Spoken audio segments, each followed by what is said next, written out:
Gather round, kaijus. It's your boy Kaiju Kong, aka 2K, emerging from the depths of sweet solitude to bring you some more Sigma soul sustenance. Alright guys, finally it's out. Sorry, I've been pretty busy these past few weeks, so that's why no videos have been coming out.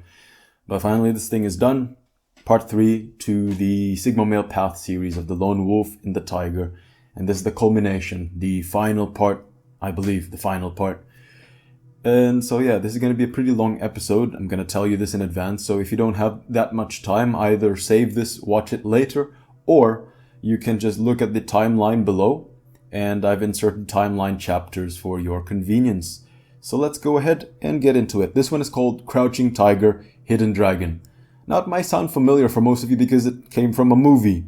But the interesting thing is, the name of the movie, although it sounds pretty strange, when you translate it into Chinese, it actually came from this Chinese idiom with exactly the same words, but has a very deep meaning, which I'll tell you in a moment.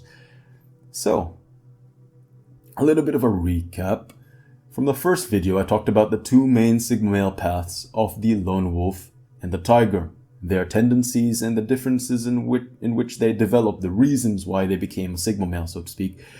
And I also talked about specialization. For a Sigma male, specialization is the key to freedom.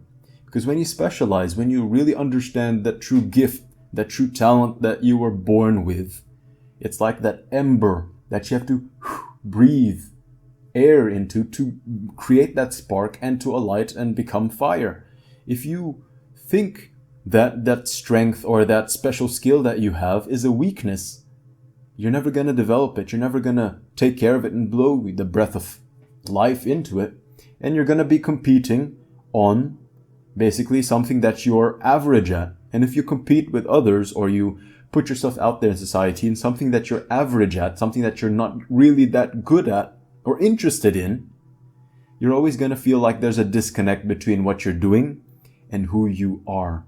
And so as early as it is now, it is good to know what your strengths are and your interests and dial in on that.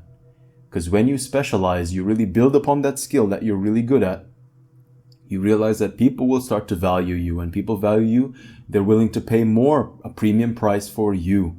And because you're doing what you love to do, plus you're getting enough money, you can be free. And it doesn't mean that freedom means that you're a millionaire, billionaire, no. You can get a decent amount of income as long as you can survive. You can pay for your rent, you can pay for the bills, you can pay for a decent living according to your standard of living. That's true freedom, my friend. Rich, poor, does not matter as long as you're happy. Because you look at the people living in the mansions, most of them, they live in mansions, yes, they drive Porsches to work, yes, but they're miserable because they don't like what they're doing. Or even if they like what they're doing, they're somehow at a disconnect because looking back at their life, they're like, what happens if I pursued my love of painting? Or what happens if I pursued my dream of writing a book or composing music? It's going to eat at them sooner or later, because if you were born to be a composer, if you were born to be Da Vinci, and yet you end up a guy working in some of those very good companies, even if you're paid well, when you go to your deathbed, that's a regret that's going to be gnawing at you. So let's move on. And then in the second video, I talked about your outer disharmony. You feel something inside of you which is not aligned to what you are experiencing in your external environment. And I talked about that the lone wolf, he begins in a state of order. He is within a community, within a strict family, within a strict status quo, and he does not agree with what they say.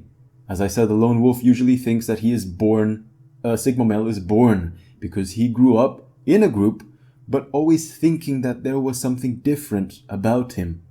Therefore, from a state of order, like a rebel, he goes out to make it by himself. Maybe he sabotages, he kind of goes against the alpha, or he instigates something that's different so they kick him out.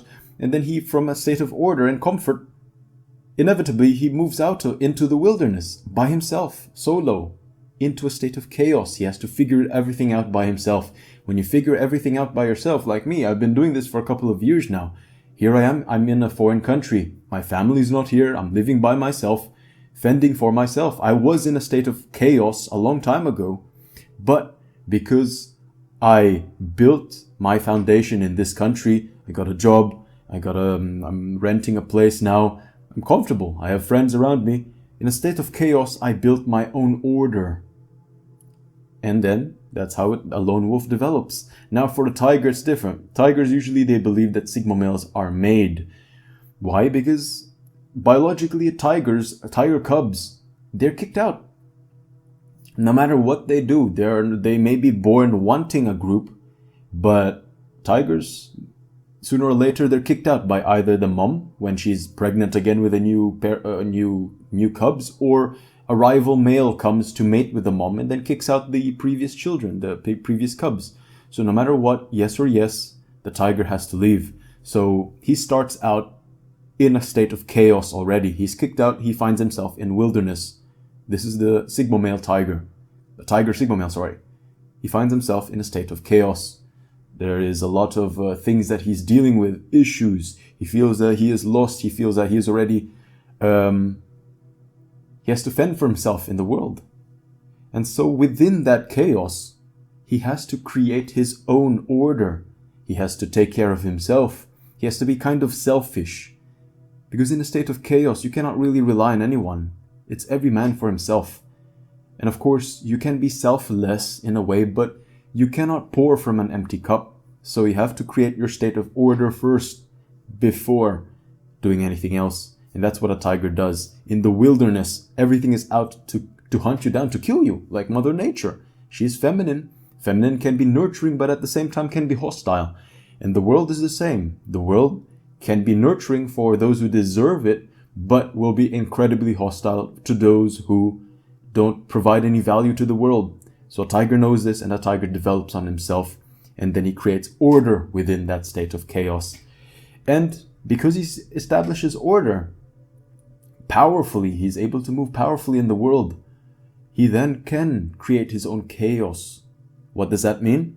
He can then freely express himself. He can wear whatever he wants. He can really, truly, as a sigma male, they usually say sigma males don't care about the rules. They dress the way that they want to dress. They have their own fashion. And I believe that the own fashion here is a tiger. The tigers, because they establish their own order, they're powerfully moving in society. They can wear whatever they want to wear, because who the fuck would tell them otherwise? You as a man, you're strong. You're threatening, intimidating. Nobody's gonna mess around with you. So you're free to create your own state of chaos, because you already had the foundation of order. So then let's go on to today's topic. Now these are the 4 characters that make up the Chinese idiom. They're basically, in Chinese, it's Wohu Chanlong. And it literally means crouching tiger, hidden dragon. Now, what it means is, it describes a place or situation where masters hide in plain sight to avoid the scrutiny of a society that rejects their desires. Now, when I heard that, even when you watch the movie, but the Chinese idiom in itself, it's exactly the path of the sigma male, what the sigma male feels at his core, especially when you mature. An immature sigma male is not yet a master, but once you mature as a sigma male and you build upon the necessary skills as a lone wolf, you're kind of like a jack of all trades, master of one. Master of one is your speciality, but you, jack of all trades in terms of survival, you're good at socializing with other people, making alliances, making friends, because you're a lone wolf. No man is an island. And you have to kind of, let's say, depend or rely on other people when the time comes. But because you're alone, you have to develop different skills that other people have not developed, because they depend too much on, let's say, the supermarket. They depend too much on their job to provide them benefits and all that. No, sigma male relies on himself at the end of the day, because he wants to stay detached from the system. If you stay detached from the system, this is like, there's a setback. If you do not care about the system will not care about you. The sigma male, to an extent, depends on how mature you are. The more mature, the more you don't really give a fuck. But if you're immature or you're still young, you have to care about the system, because you cannot just make it out by yourself. How are you going to survive? Do you know how to set up a tent? Do you even have a tent? Do you have land? These things you have to gain with money, and money is gained through the system. So you have to play by the system in the beginning. Therefore, you have to care about the system first.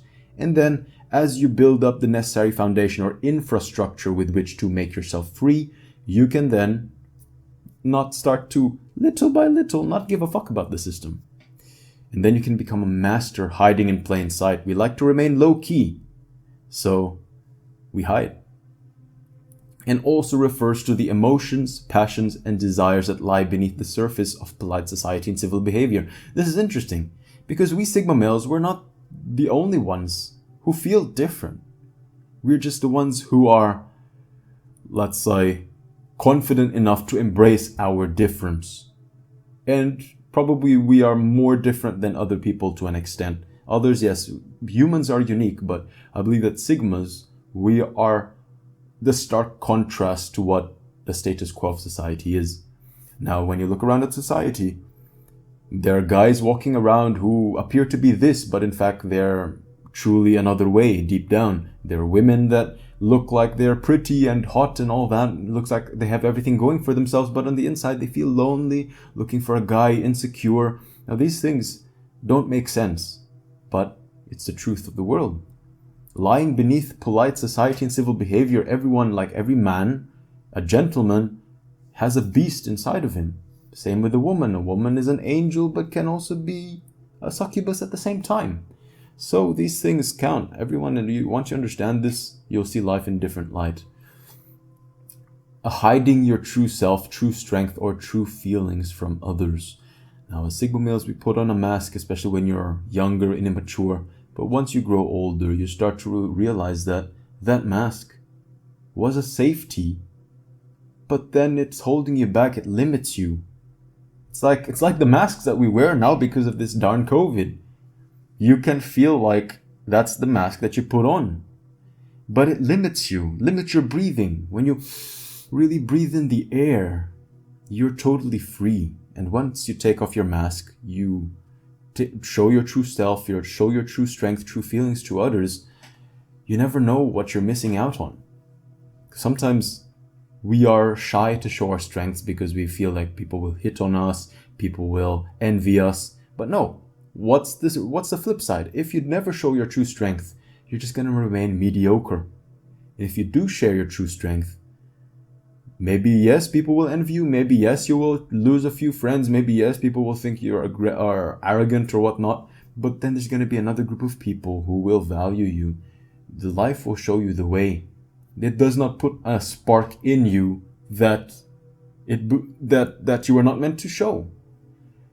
If the world gave you something, if God, the universe, put in you something, that means that if you bring it to the surface, God, the universe, the world will help you along the way.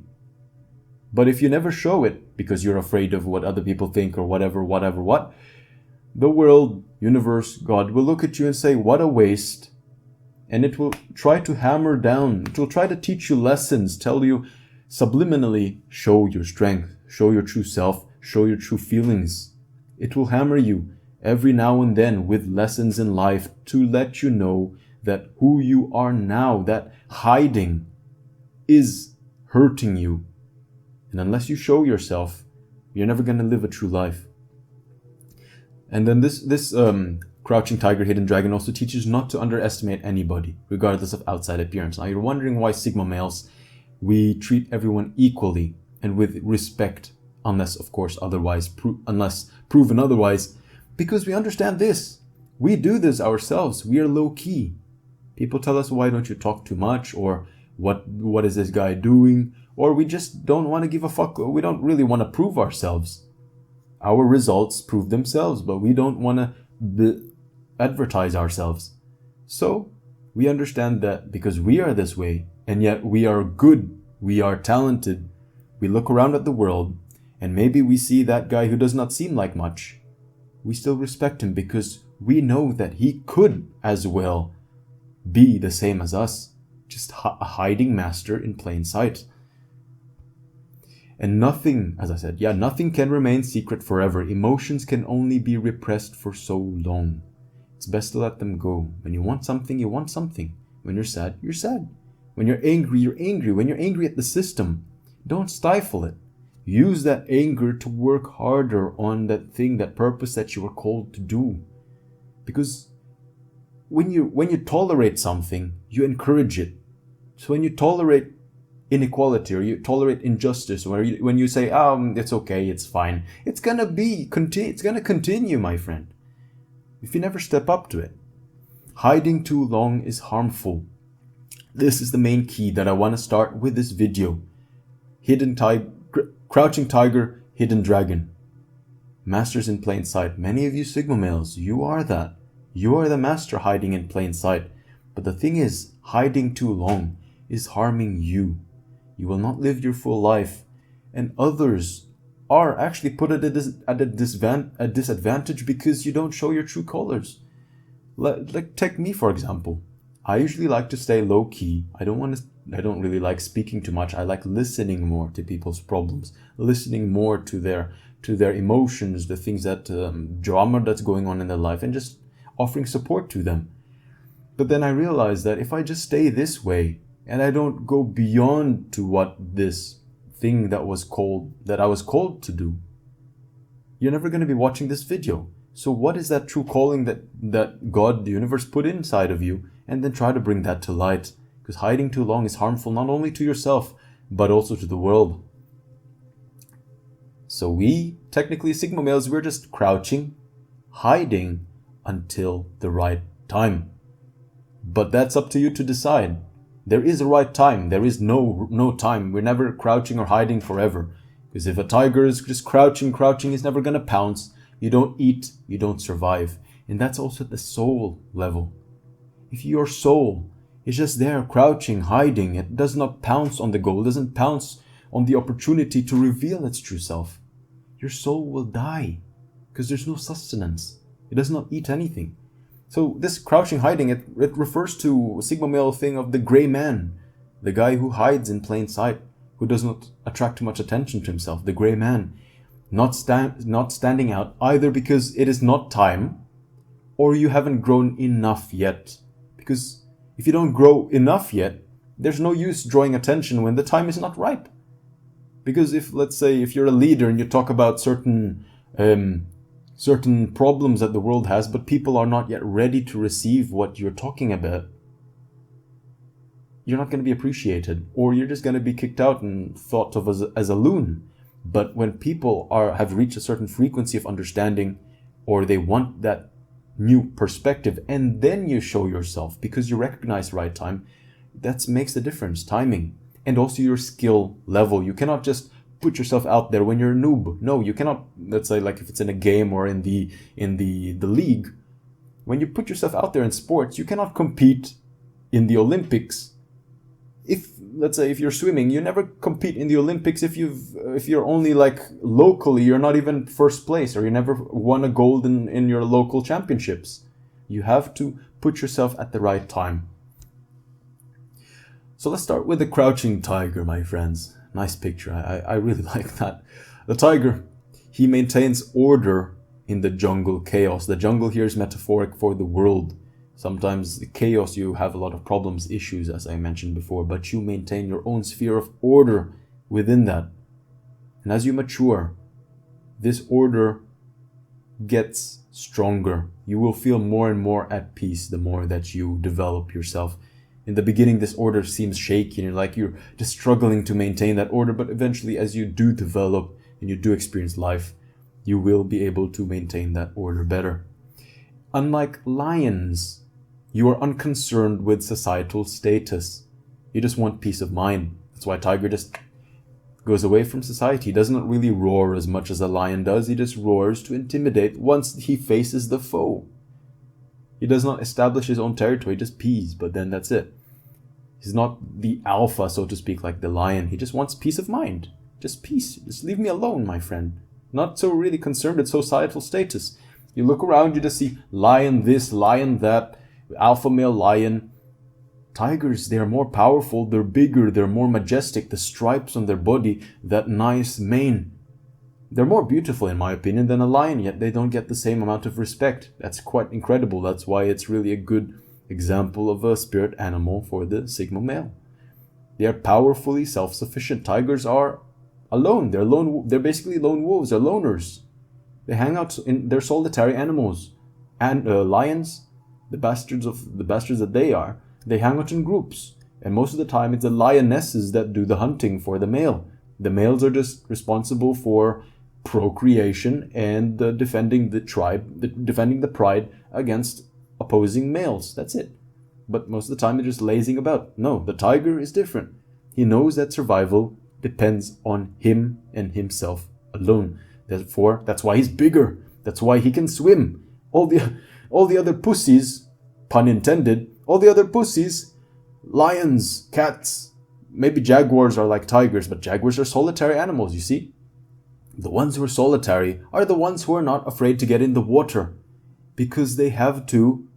Maybe it could have been a weakness, but then they told themselves, fuck the weakness, I have to survive, therefore, yes or yes, I'm gonna do it. You guys, you have your own comfort zones. Yes, you have your own fears as well, but take it from the tiger. Maybe deep down, of course with evolution they don't give a fuck anymore, but maybe deep down, according to feline nature, you don't like water. That could connect to a fear that you have. But nevertheless, because you want to survive, because you want to maintain order as a lone wolf in chaos, you're going to say, fuck that, I'm going to do it anyway. And build upon the skills to really be self-sufficient. You can't depend on someone else. Imagine if the tiger moves and he says he wants to cross the river and he looks around and he's like, fuck, hey elephant, could you give me a ride to the other side? No, the tiger does it himself. He's not. There is an element of pride in a Sigma male, I believe. That's why we want to do things ourselves. A tiger may strike if the external order steps on its tail. Now, this external order is government, the group that you belong in, anything that is like a group that you're in or external group. If an order steps on your tail, upsets you, you can strike them powerfully. But until then, you don't really give a shit about the order. You don't do anything. You just live on your life, peace of mind, self-sufficient. Ooh! Energy built up without an outlet, ready to pounce. That's a crouching tiger. You have built up energy. I'm gonna say that's the difference between the hidden dragon. The tiger, he is hidden. He stays crouched. You don't see him until the moment is right. He builds up energy. He develops on himself in his own way. Then when the right time comes, boom, he pounces. He's hidden until the very last moment. Sudden change. Sometimes the crouching tiger, you'll never know they exist. It's like a gray man. It's like an ordinary man walking around. You never suspect anything. And then all of a sudden, when the moment is right, when the circumstances in the world are correct, all of a sudden there's this guy that rises out of nowhere and you wonder, who the hell is this guy? But he's really good. That was the tiger all along. He was there. You just didn't notice him. And he preferred that you didn't notice him. But then, when the moment is right, when the fire that he was developing in himself suddenly has an outlet, he could use it. The thing that he developed himself in, he brought it out. And all of a sudden they think that this guy changed. No, he didn't change. He had it all the time. He was just playing along the society. And then when the moment was right, then he brought it out to the surface. He is the crouching tiger in, like, let's say the I Ching or the Chinese symbolism is a symbol of revolution. Revolution against what? Revolution against an order. If the order is not fair, if the government is a piece of shit, or if the school or organization that you belong in is treating you with inequality, with injustice, it's the tiger who rises up to become the leader to bring down that order. The tiger is a symbol of revolution. If the order steps out of place, steps on his tail, so to speak, he will strike and he will take them down. In Chinese, in the Taoist mentality, the tiger is a symbol of changing the mandate of heaven. That's how powerful a tiger is, symbolically. So powerful that the heaven is considered the biggest organization, the biggest group, or the biggest order. And yet, the rules and the laws of heaven can be changed because a tiger pounces and drags them down. Now, when a Sigma male develops, I saw this. This is part of alchemy. Alchemy said this. First, you have to balance or harmonize earth, which would be your body, the senses. You have to live in a healthy body. That's where you start, my friends. Earth, which is your body. Make sure you harmonize that. Once you harmonize your body, then you have to clean your emotions, the water aspect of things. You have to balance to still the water. You have to make sure you're in charge of the emotions, not let the emotions take charge of you. And then once you've done that, then you have to still the winds, the air aspect, to get your clarity in thought. And then, and only then, when earth, oceans, and winds are still, can the sun shine bright through and you can enter fire, the last element. When these four elements are balanced, a fifth quintessence, the ether, the seed that which is our soul or consciousness or primordial essence, flourish and grow. Now I believe that the end, the ether, is something that we should all strive for. Many guys, the reason why they're never getting charge of their emotions, their thoughts are in disarray, they don't even know what fire is. Let's get into emotions and thought. The reason why their emotions and thought are at a disarray is because they haven't even conquered the first step, which is the earth. They don't even live in a healthy body. So I believe that the healthy body is the start. Once you start with that, you have your body. Everything else is like, it's a snowball effect. The emotions are harder to take charge of. Your thoughts are easier to take charge of. And then this fire, this thing, I figured it out for myself. You guys have to figure it, what this means to you and how you can bring this out. Most people are stuck in earth or in water. They don't even live in a healthy body. Neither do they have their emotions in check. Remember, tigers are maritime felines. They can swim, unlike lions. Sigmas, they learn better than most how to control emotions. But of course it's limited. Because being in a group, not like a Sigma, but like Alpha, Beta, la la la. When you're in a group, your emotions and technically your water is controlled by others. But when you're alone, then you can really truly master your own emotions because you're separated from anything else that has any impact on it. Lone wolves are limited in this capacity. Water and air requires inner evolution, letting go of what you were to become what you might be. First, you have to do this step by step, then the other levels will make sense. The ether, the last one, is that which we cannot see, and that was lost to us. Now, books like The Law of Attraction, all of this, The Secret, this thing exists in the ether. And you're never gonna understand this law of attraction. You're never gonna do it properly if the previous ones you never took care of. That's facts, man. It only works for those who balance the other elements.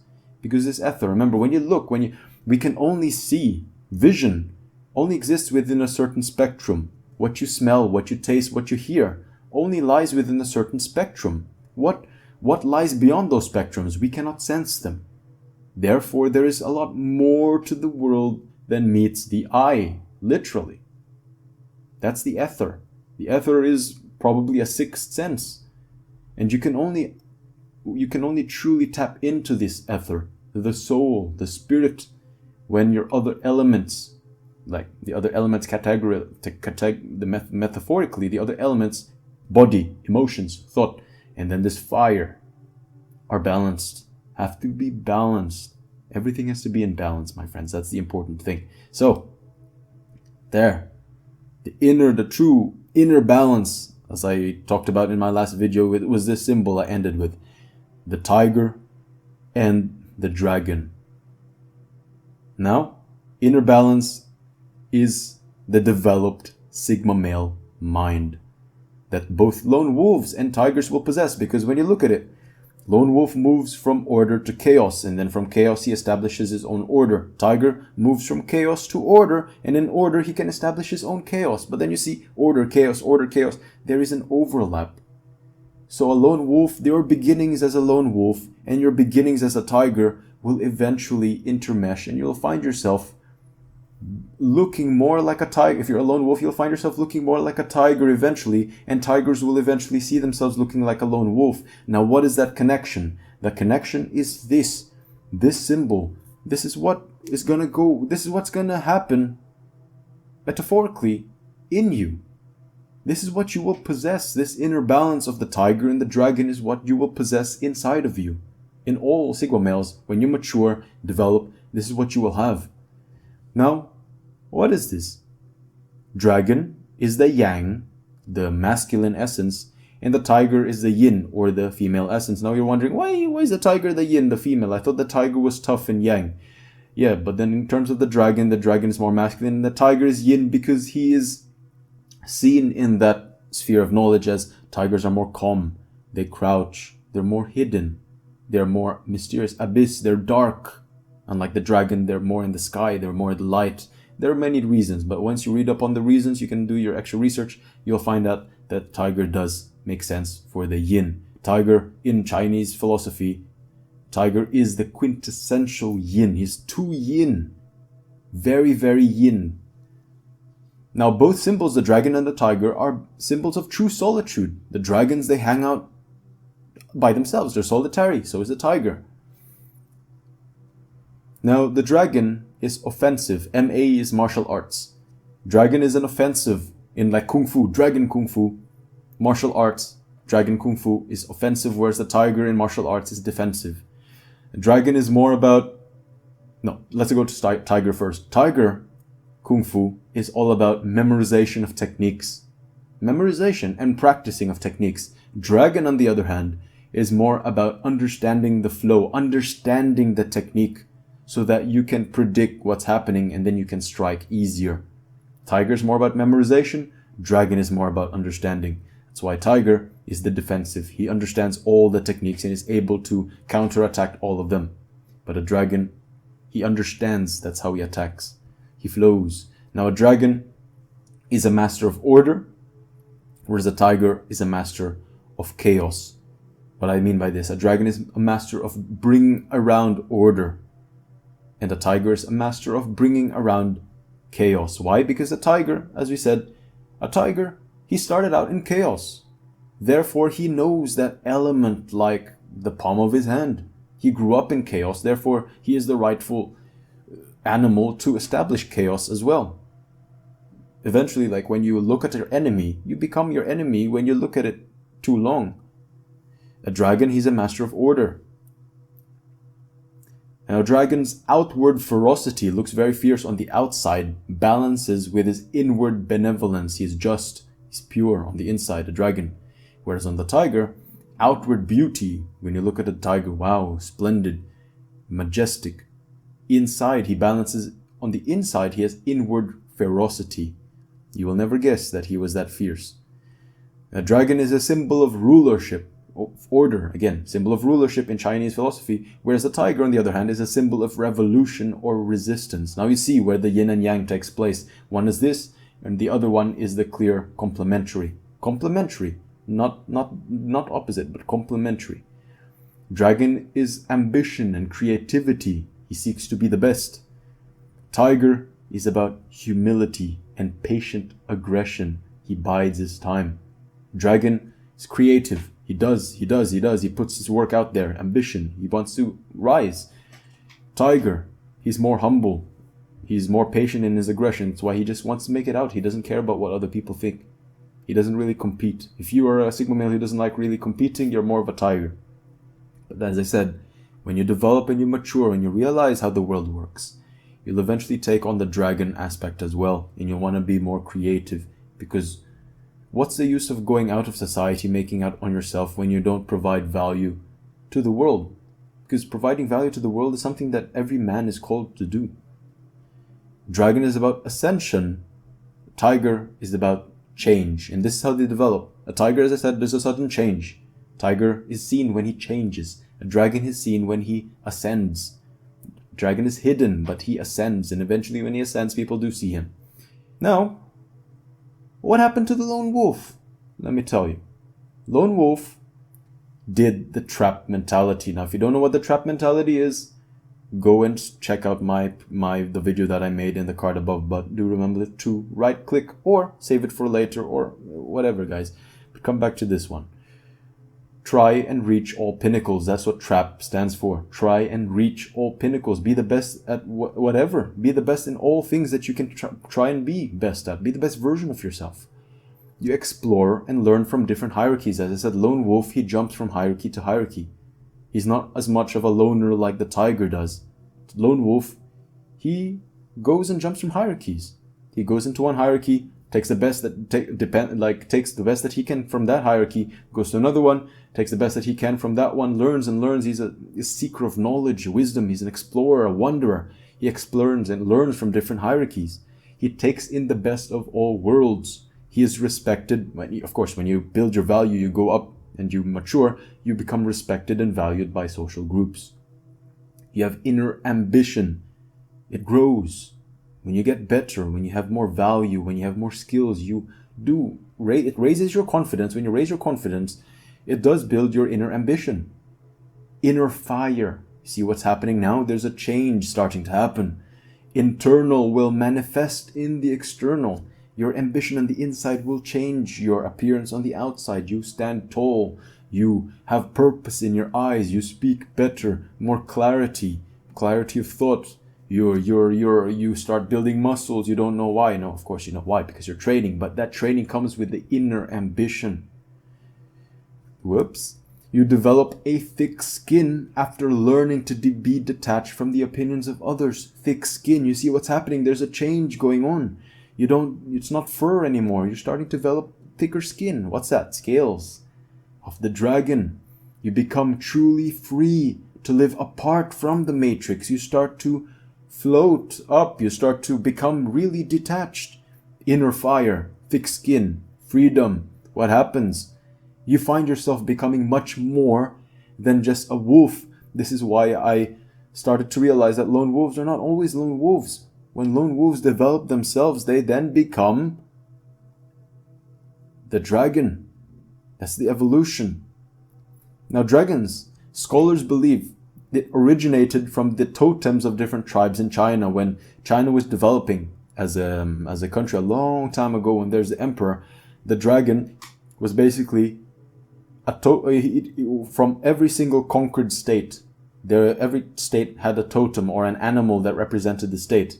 And these tribes, when they were conquered, a notable part of that animal, that totem, was added on to the emperor's totem. So a deer's antlers were added onto the totem, wolf's snout was added onto the totem, snake was added onto the totem. All in all, once the tribes were all conquered and all of these totems were put together, that was what made the dragon. That's very symbolic. Why? Because you as a wolf, you go around in different hierarchies. You take the best of all worlds. You take the best, the most impactful things of all the worlds, and then it becomes you. You evolve. You're not just a wolf anymore. Folk tales speak of it having the attributes of all 11 animals of the zodiac. Now that's also the same thing. Symbolic of the 4 elements. Because you develop yourself. Earth, water, air, fire, all comes together. But a dragon is mostly water, mostly seen with water. And with water, he can manipulate all the other elements. He's a guy of emotions. He understands and has controlled his emotions. When you can control your emotions and you let emotions work for you, you can control how your body works. You can control living in a healthy body. You can control your thoughts. You can control that fire aspect. That's what you have to figure out by yourself, what the fire aspect is. Sages or individuals of high reputation were, in Chinese times, people were called dragons. The title of dragon, like he was a dragon, is only ascribed to sages, people who are very wise, or individuals of very high reputation. And really, dragons, they're solitary. They march their own beat. They don't give a fuck. Emperors could be doing this. The countryside could be doing this. But no, they're just there in the sky or just there in the water, doing whatever they need to do. It's a Sigma male's epitome. The culmination of a Sigma male. In my opinion, that's a spirit animal. These dragons are technically the sovereigns living on the fringes of society. They're there. but sometimes they're not there. When you want them, they're not there. When you don't want them, they're there. But they just do what they need to do. They're sovereign. They're self-sufficient. They don't depend on anyone. They're at the fringes, but they're sovereign. And in my opinion, some people, but dragons, they fly, right? How can you fly? How can you be in one place at one time and another place another time? But think of it this way, guys, metaphorically. Flight is possible with the internet, with social media, with technology. Literally, you're listening to me. You're from another part of the world. It's as if I flew there like a dragon. Having satisfactorily conquered the external world, you move back internally to break the remaining chains and truly become detached. You then go into the water. That's why you hide. You have to calm the waters. That's where you're like that water bender in the Avatar. You have to control your emotions. Once you control your emotions, you can really truly rise and ascend. But you have to start by controlling your emotions. Because with emotions controlled, the water aspect, you can control your body, or how your body will look, how your body will perform, how you can push your body to the limits. Because when you emotionally feel something and you know how to manipulate your emotions, you can literally tell your body to do anything. You can think, and you can think whatever you want to think in life. You can control the air, and you can do the fire. That's something you have to figure out, guys. It's true solitude, like the tiger. So he goes into the water to break the last internal chains. Some of you may be wondering, now I've thought about this. I might be wondering, but dragons, they're evil, are they not? There is a difference between the Western dragons and the Eastern dragons. And dragons exist throughout history. Thing is, that the Western dragons are more evil. When you look at stories like, let's say, King Arthur, Lord of the Rings, Smaug, you look at Harry Potter stories, look at the dragons. They're always portrayed to be evil, have this devilish appearance. They are technically, in my opinion, these dragons, they harbor gold. They are always stealing maidens, always looking at females, always getting mine, what's mine, give me mine, selfish. In my opinion, this dragon has gone from Sigma to Zeta. He is in the society. Thing is, he attached to the society. He's depending on society. The gold is not made by the dragon, no. The gold is made by men, but he hunts down the gold by taking advantage of society. When you take advantage of society, you're going against an order. You're still in the order because you want the gold, but you take out from the order forcefully. And that's the thing with Sigma males. When you become really mature as a Sigma male, really powerful as a dragon, nobody's gonna say no to you. You have that much influence. That's a dangerous thing to have. Power. Power corrupts the best of men. When you go from Sigma to Zeta, which is the Western dragon like this one, Zetas may often harbor negative emotions from the hierarchy that they experience. If they got kicked out or people teased them when they were younger, they still harbor these negative emotions. Now, I said that the dragon, he masters his emotions, yes, but sometimes we're only human. They may surface again. When you see something, sometimes something was too traumatic. When something like a song plays, you smell something different, or someone looks like someone that resembles someone from your past, these emotions may go out of whack, and then you may remember these negative emotions that you harbored from the hierarchy. And thus you want to secretly compete with the hierarchy, and when you get power too, you want to bash them down when you get that power, when you finally get that power. And you see this all the time in movies. Someone who is always looked over, someone who's underappreciated, once he has that power in his grasp, he goes against the hierarchy. He becomes evil. That's why people become evil.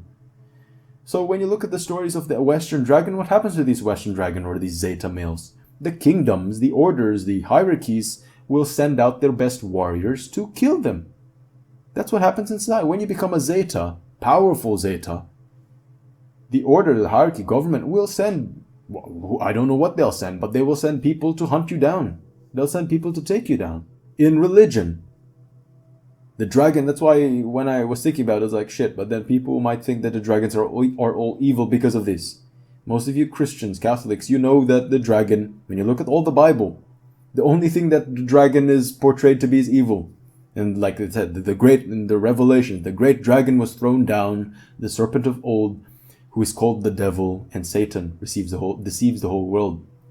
The dragon is a metaphor, a symbol for Satan, which is why I believe some of you may be skeptical of wanting to develop yourself as a dragon, because a dragon is characterized or compared with the devil himself. And you can see on the left is Saint Michael, the archangel, spearing the dragon. The dragon is representative of the devil. When you look around at old statues in Christian churches and pictures and all that, you will see this picture of Saint Michael killing the devil, the dragon. The dragon is the devil. So there's no surprise people might think, I don't want to be a dragon, the dragons are evil. And also there's an example from the West. This is, you call this Quetzalcoatl. Quetzal is the bird, and Quetzalcoatl is basically, it means feathered serpent in their language.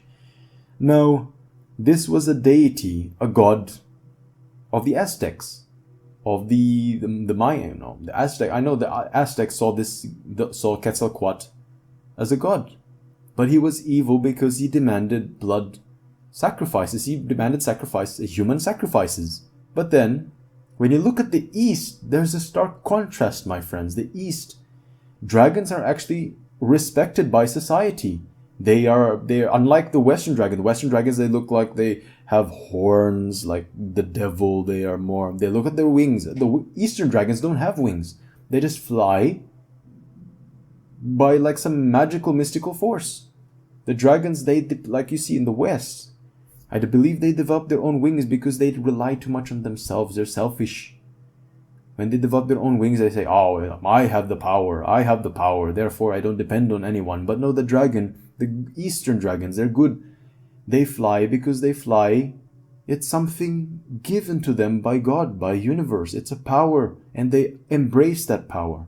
They appreciate that power. They're grateful for it. Therefore, they remain humble, even though they're powerful. Unlike the Western dragon, they think, oh, I have my wings, I have my scales, I have my horns, I have my thorns, I have my claws. I have the power, it is mine. I don't care about God, I don't care about the universe. It all becomes about them. That's the problem with the Zeta male compared with the Sigma male. Eastern dragons are more benevolent. Those who see you feel blessed. Those who see you feel lucky. Those who know you are honored. Even in Chinese society, they have this zodiac. The years, every single year is attributed to a certain animal. Year of the dragon, year of the dog, year of the pig, year of the sheep. Nobody wants to be year of the sheep. But year of the dragon, funnily enough, that's the year when most Chinese babies are born, because they want to be attributed with the dragon aspect of things.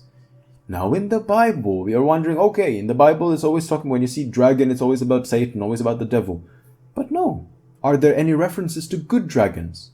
Dragons seem like a bad thing in Christianity, but dragons could exist.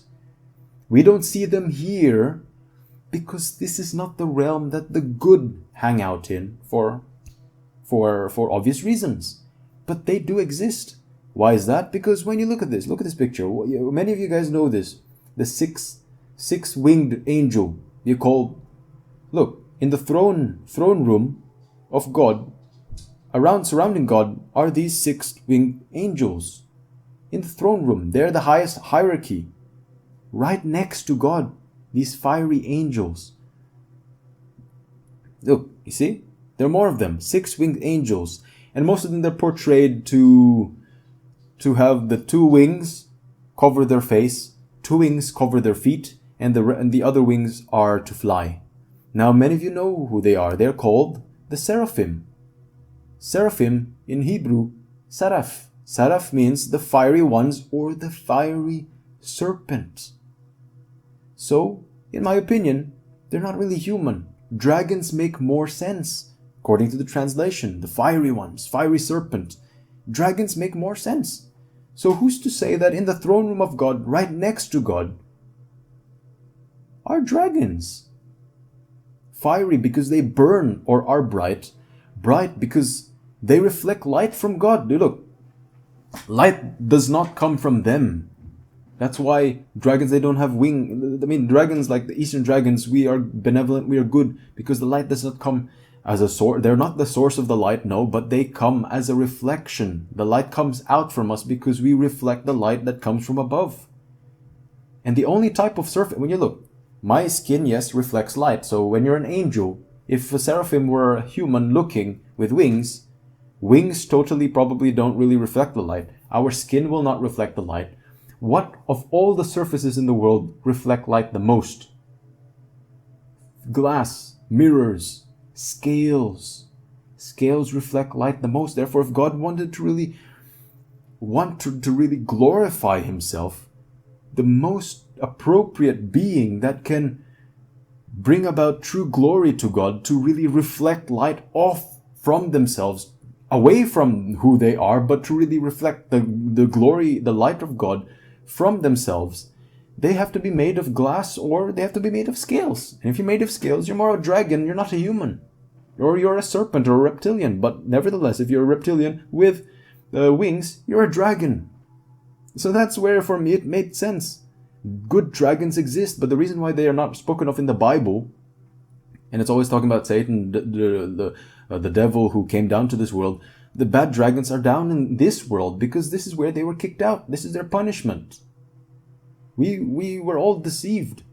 We got kicked out, therefore this is like the bad world. And up there is where the good dragons exist. Why are they going to be down here for? They're down here maybe for a specific reason. Look at the beginning. In the Garden of Eden. So the Lord God said to the serpent, because you have done this, cursed are you above all livestock and all wild animals. You will crawl on your belly and you will eat dust all the days of your life. Now God said this to the serpent, or to Satan, the deceiver, who told Eve to eat of the fruit.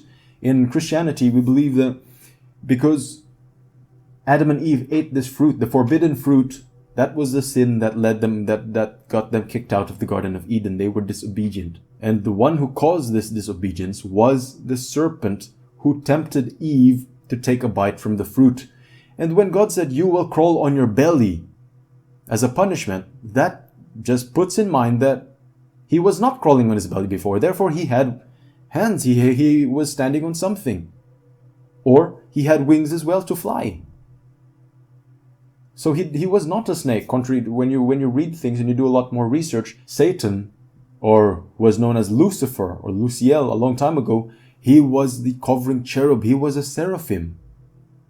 And so it makes sense that before the fall, he was a seraphim. And seraphims, if they are dragons, why do you think that he appeared in the Garden of Eden as a dragon? Because he was a seraphim. He was a dragon. So when he was a dragon, he tempted Eve. He got them in trouble. God said to the serpent, crawl on your belly. Poof, all his legs disappeared. His wings disappeared, and then he became a snake. So it makes sense, in my opinion, that the seraphim were dragons. Because Lucifer was a dragon before. And when God said, eat dust all the days of your life. What's dust? When he was in close proximity to God, probably he didn't even need sustenance. So having to eat to remain alive is a punishment in itself. And not only to eat what? Eat dust. In the Bible, what are humans made of? God said, from dust you shall come, and to dust you shall return. Humans are made of dust. Therefore, if God said, eat dust all the days of your life, he means eat humans. Why do you think there's a need of so many human sacrifices a long time ago in Aztec culture? The dragons of the evil dragons that they said they had to sacrifice to. Why all the need for human sacrifices? Why have this all evil gods and Satanism always talking about blood and abortion and all that? All of things to do with the mutilation of the human flesh. Blood. It's because, there you go. Isaiah 6, chapter 6, verse 6 to 7. Then one of the seraphim, this is Isaiah having this vision. Isaiah said, then one of the seraphim flew to me with a burning coal in his hand, which he had taken from the altar with tongs. He touched my mouth with it and said, behold, this has touched your lips, and your iniquity or your sin is taken away, and your sin is forgiven. And then I was reading this. I was like, this looks familiar. This seraphim with the burning coal in his hand, saying, okay, I give you this, because I give you this, you are made pure, you are made new. I bless you. This blessing comes from God. Well, look at this. Now, the Bible and Christianity came from the Middle East, came from the West. But on the far eastern side, in the far Orient, Chinese, you look at the dragons. What are they holding? Orbs. What are they chasing? Orbs. You look. It's comparison to all Eastern dragons. Now, when I compare that to the thing in the Bible, that glowing orb, the glowing burning coal that they had in the hand to bless the nation, to bless Isaiah and say, your sin is rid of you. Here I am to bless the world with this burning coal. And I looked at that. It just further confirmed it. So, let me tell you what influences morality, because at a certain stage in time, when you develop yourself as a dragon, you can stay good, or you can start to go to your evil ways. You can become the Western dragon. Number one thing that influences your ambitions and motives, of course, that's where we start. Number two, what is your source of power? Number three, your duration in power, how long you're in power. And number four is your inner balance with the tiger or the yin essence. When you look at the Western dragon, ambitions and motives. You look at the Western dragon, what's his ambition? He wants to be powerful. Why? Money, power, respect, women, revenge. When he gets money, he hoards it. He does not share it. When he gets women, he holds it. You look at the stories. The knight has to battle the dragon first to get the maiden. Now I'm Christian. I'm a Catholic. But I believe that there is truth in every belief and religion. And if you don't seek them out and you only stay focused like with blinders like a horse to just one faith, you're doing yourself a disservice, because the world is... That's why you have to be a lone wolf. You have to jump in different hierarchies. I'm just a manifestation of that. I'm an example of what I preach. I have seen Islam, I have seen Buddhism, I've seen Taoism. I know that there is truth in every single religion and every belief. And some truths make sense. You don't find what I'm going to teach you. You don't find this in Christianity. Now, the I Ching is great to learn from in terms of cause and effect and the cycle of things. Religion, Christianity, we don't talk about the cycle. Islam doesn't talk about the cycle, but they don't talk about cause and effect. They only say, do unto others what you want them to do unto you. But the I Ching, I believe, goes into so much detail, talking about cause and effect and how to more or less predict things. Apart from this, I don't use the I Ching is also used for divination or fortune telling. I don't use it for that. I just use it because it makes sense. So there's this thing called the create. Now, I Ching comes up with a lot of hexagrams. I forgot how many hexagrams there are, but hexagrams are these things made of 6 lines.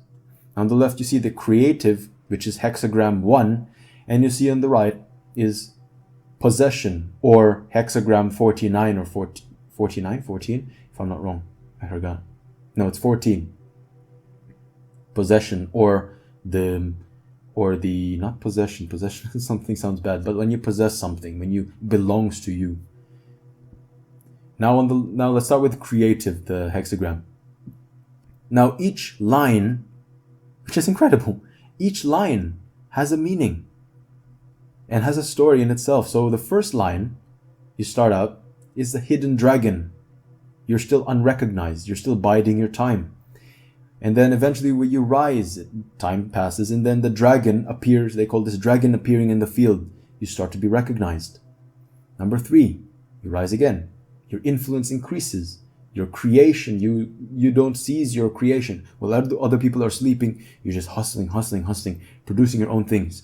And at this time, your integrity is tested. Because, when your influence increases, you can then kind of tilt to the bad side. You can stay firm to the good. Now, you guys know this. Number 4, the dragon wavers flight over the depths. He's like starting to rise above the waters. Now, what happens here when he is above the waters? There's a choice offered. Twofold choice. 1, you can continue to ascend into the sky, or you can become a sage and live in solitude by yourself, kind of like a tiger. You can make it out by yourself. So when I think about this, I think about when your influence increases, you're offered that choice. It reminds you of the desert fathers, the Christian desert fathers, the desert monks, because they have wisdom beyond any priests and any bishops that have spoken. These desert monks, they have wisdom beyond their years, and yet they chose to be solitary, which is incredible.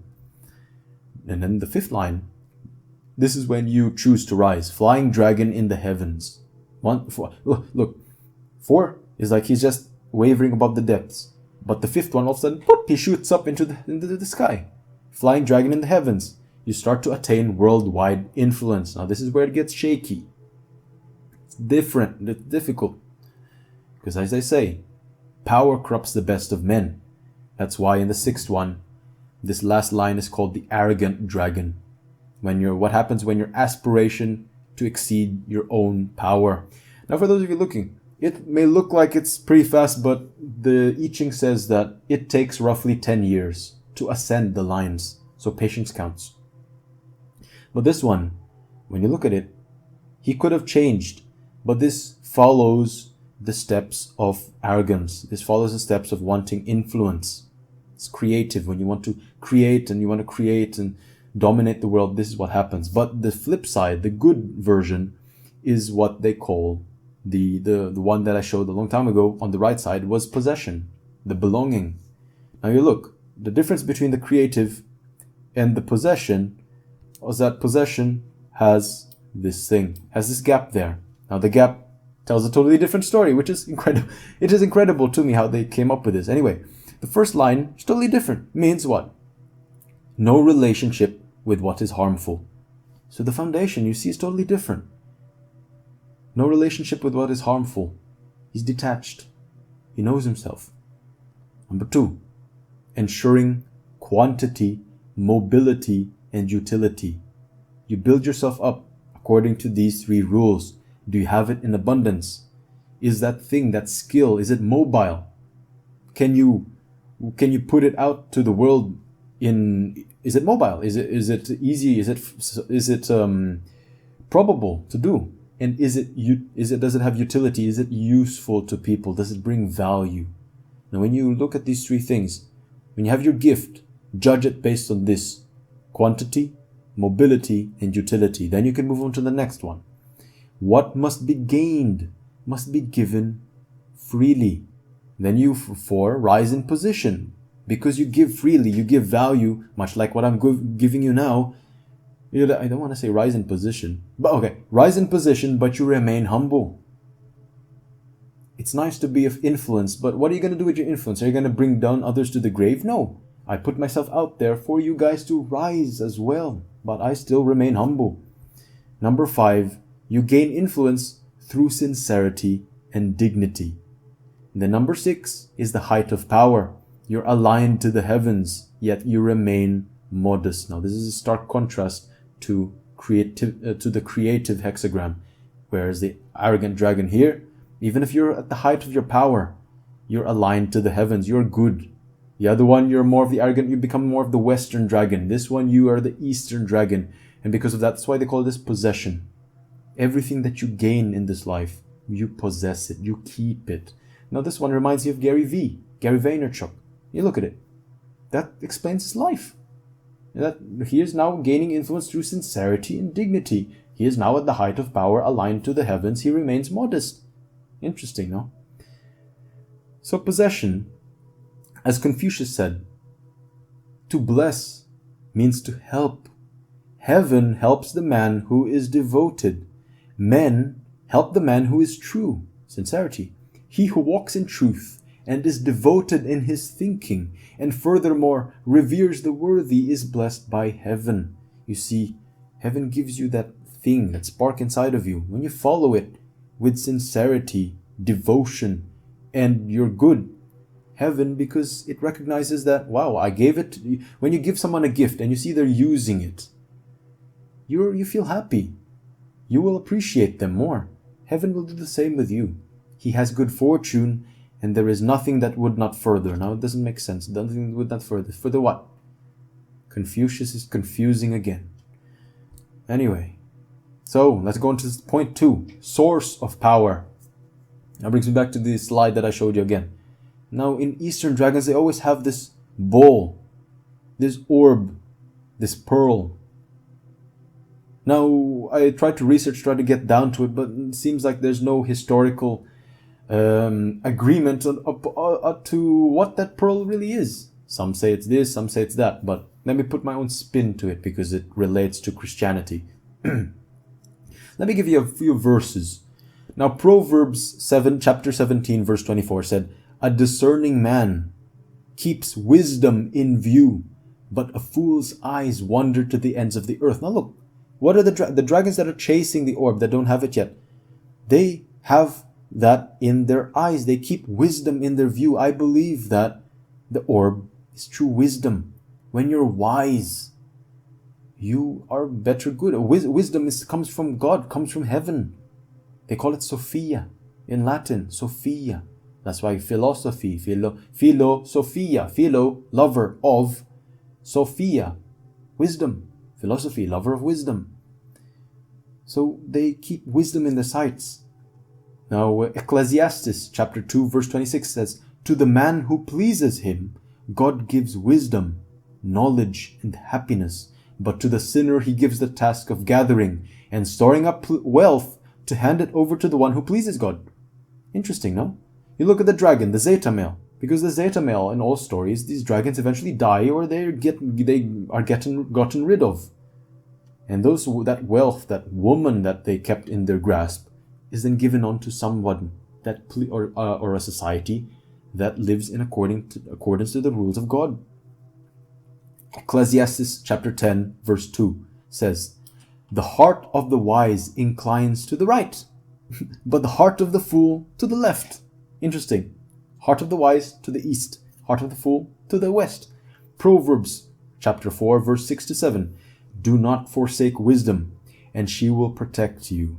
Love her, and she will watch over you. Wisdom is supreme, therefore get wisdom. Though it cost all you have, get understanding." The Japanese word for dragon is seiryu. Seiryu.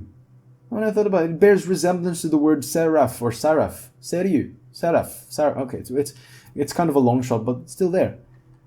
Now in Eastern dragons, they say that the Eastern dragons, they devoured the souls of the wicked. They're described as being forever in God's presence and praising Him.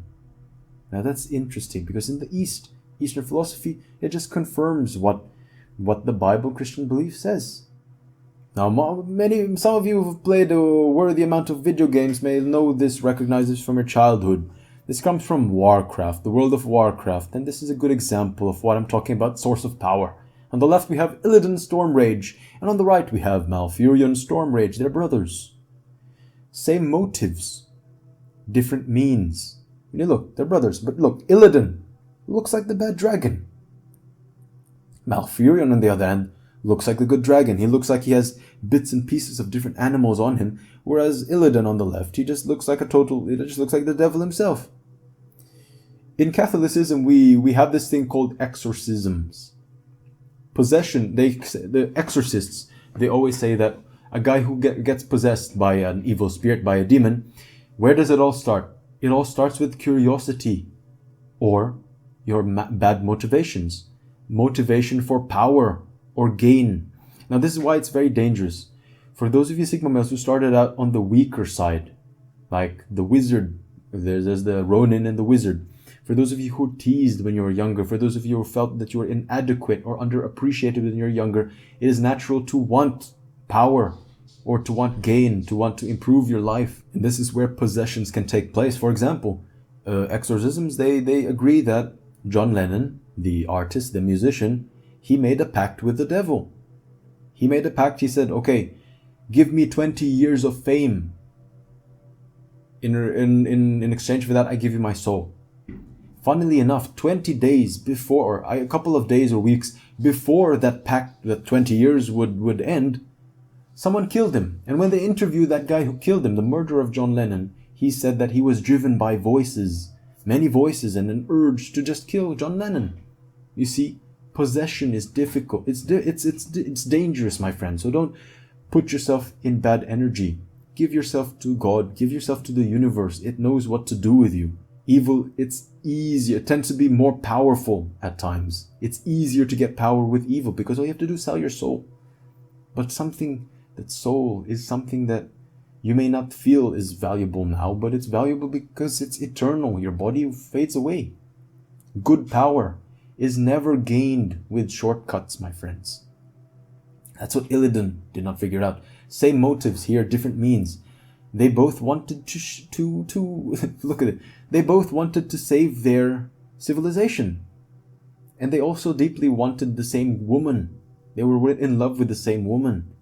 And yet one proved himself in a good way, and another proved himself in a bad way. Now Illidan, I believe, he is like the Sigma male, but the Sigma male turns Zeta in a way. Malfurion is the Alpha. But I'm using this example to point to you how source of power and motive can change you as a man. But in my opinion, when I characterize a Malfurion as an Alpha, because he built himself in the society, in the status quo. They are the Night Elves. Night Elves, they respected Druidism. Therefore he, as an Alpha, he rose up the ranks in the established order, in what was considered the way things are done. Whereas Illidan, he was gifted more in the darker arts, something that was frowned upon by society. Therefore he made it out by himself. He was a Sigma male. But that's the danger of it all. When you go out of society, sometimes the devil, the darkness, will tempt you to quick power, or power that is eternal or more powerful than the people who kicked you out of the hierarchy, or those who teased you or made you feel underappreciated. Stay in the light, my friends, or else you'll look like Illidan. Sometimes you may think that you're doing things of your own free will, but something deeper is actually controlling you. You are attached to that power. You are attached already to the darker forces of this world. Duration in power. Because power corrupts, power corrupts all. Longer exposure to an evil world. We're in an evil world. When you want to bring about change as a dragon, when you want to establish your own control or rule or become more powerful as a Sigma male, this evil world can taint your mind, can taint your thoughts. When your thoughts are out of whack, your emotions are out of whack as well. Just takes a little tilt in the balance, and you can go directly to evil. One can lose sight of his original purpose or mission with all the distractions that are taking place. That's why you have to be single-minded in your focus. Power corrupts even the best of men. What rises must fall. That's why you cannot stay in power too long, my friends. Everything must rise and fall, my friend. Yin and yang. When you're in the light, eventually you'll be in the dark. But would you rather be in the dark because you stepped away from the limelight yourself? Or would you step away from the light internally and your soul becomes damned? Like the sun. Sun rises in the east. So the dragon rises in the east. Good. But eventually when he goes across the horizon, the sun gets darker, gets more orange, gets darker, and becomes red. Becomes the evil dragon. Goes into darkness. That's why you cannot stay too long in power. You have to know that.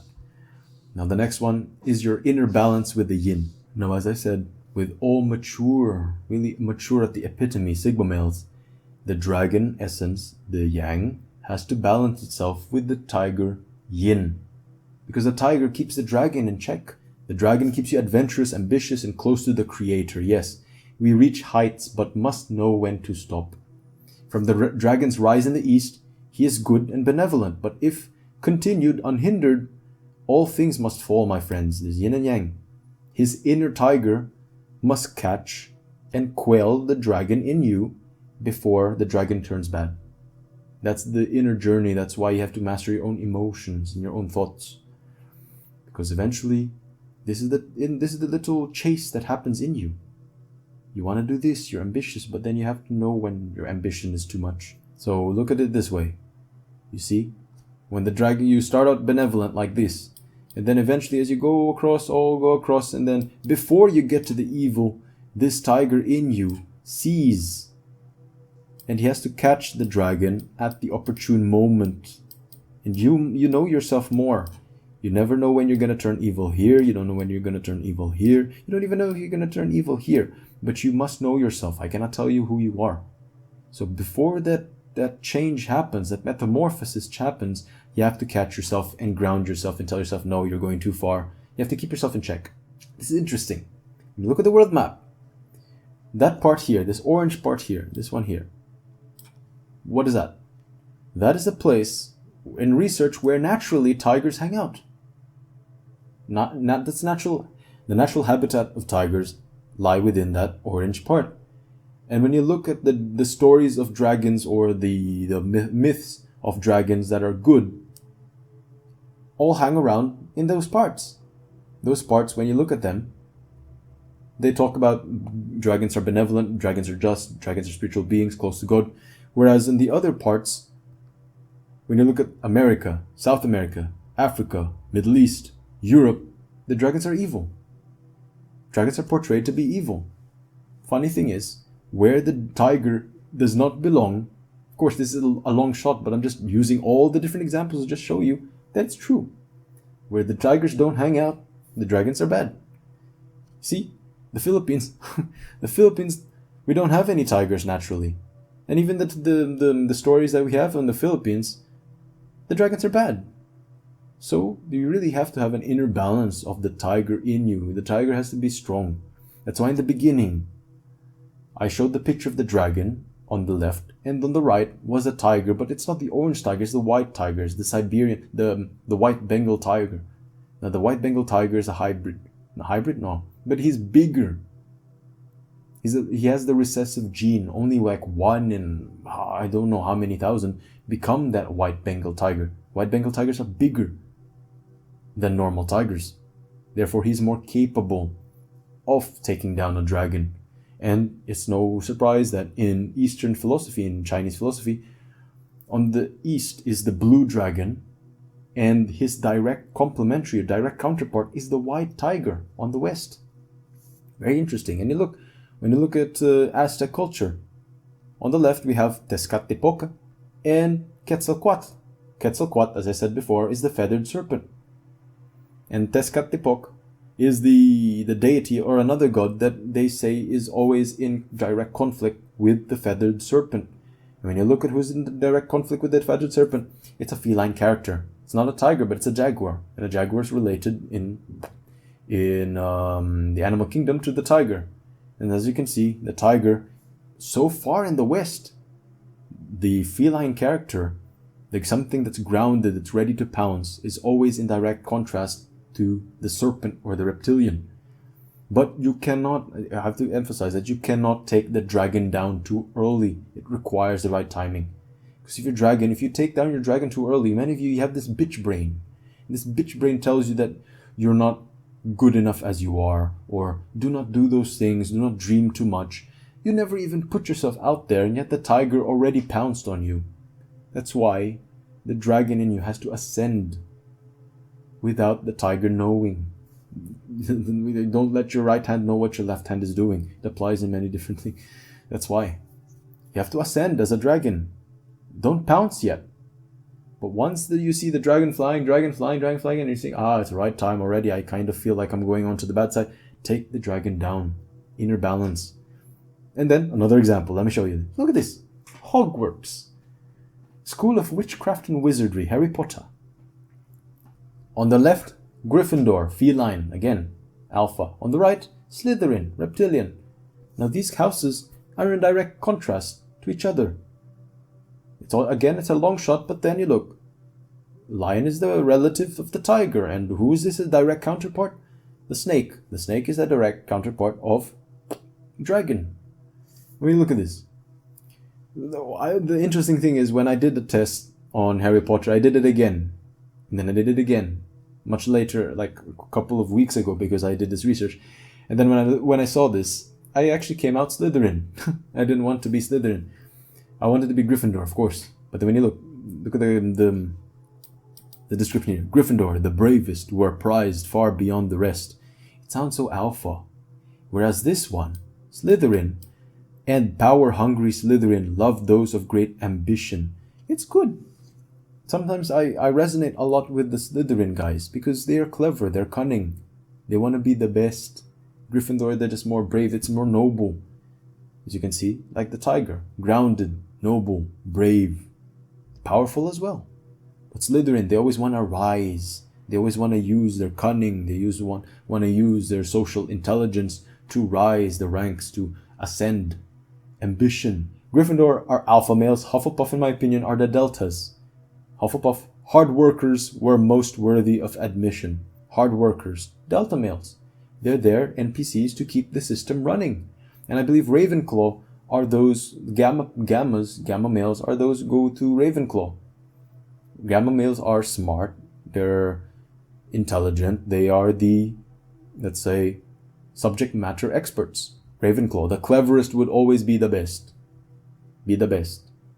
Gamma males want to reach the top. They want to improve in the ranks using their intelligence. That's why they're Ravenclaw.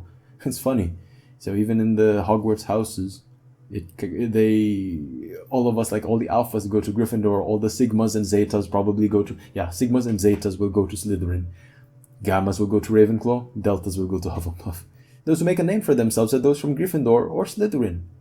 As you can see, we're at the top of the hierarchy, my friends. The Gryffindor, they're at the top of the hierarchy, but inside Hogwarts, respected by society. Slytherin, no, they're feared, they're shunned by society, but they're powerful nevertheless. They remain at the fringes. When you're in the fringes, you're a sigma or a zeta.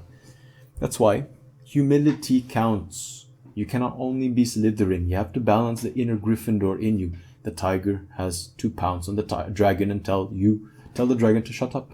So balance is key, my friends. You cannot. It's like you're walking on a tightrope. Once you mature in this aspect, those of you watching, some of you sigma males, you are meant for greatness. You're meant to show yourself to become future leaders of this world. But when you become future leaders, it's like you start walking a tightrope in between two cliffs. One side is a tiger, the other side is a dragon. If you're too grounded, your bitch voice is too strong. You keep your ambitions and your gifts and your strengths hidden forever, you're gonna fall off. You're never gonna be seen. Same with the dragon. Too ambitious, you fall off. Balance is key. That's why if you always keep yourself hidden, I believe that many sigma males, the problem is that most dragon sigmas will be content in being at peace, that they are never again seen, or they're never even seen in the first place. You stay as a hidden dragon forever. Now, of course, some of you may think that sometimes it's better to control oneself than to create chaos through a display of power with no purpose.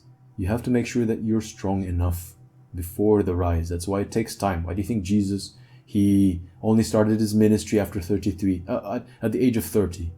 What was he doing before 30? Maybe he was just mastering his emotions, mastering his thoughts, mastering his earth, water, wind, and then fire. That's why when it came time to the ether, he was very ether. He was spiritual. He knew how to deal with the spiritual realm. But if you never start, if you just stay in the water, just controlling your emotions like many people, if you just go with society, go hang out, get drinks, hang out thinking that you're never going to be improving, you're going to be one of these guys where the legends are never told. You could have had a legend written about you, but you never did anything, therefore you'll end up disappointing not only yourself, but God, the universe, and others. So that's it, my friends. This is I know it is long, probably it's already 1 hour 30 minutes. Wow, 1 hour 30 minutes. But thank you very much for joining me this far. It is not for everybody. It's only for the mature and people who are above average in minds and imagination, creativity. And I hope that this helped you, inspired you even. If it did, do leave a like, and comment your thoughts down below, and subscribe if you haven't already. So that's it, my friends. This is Kaiju Kong signing off. Thank you very much for joining me. Till next time, stay strong and take care.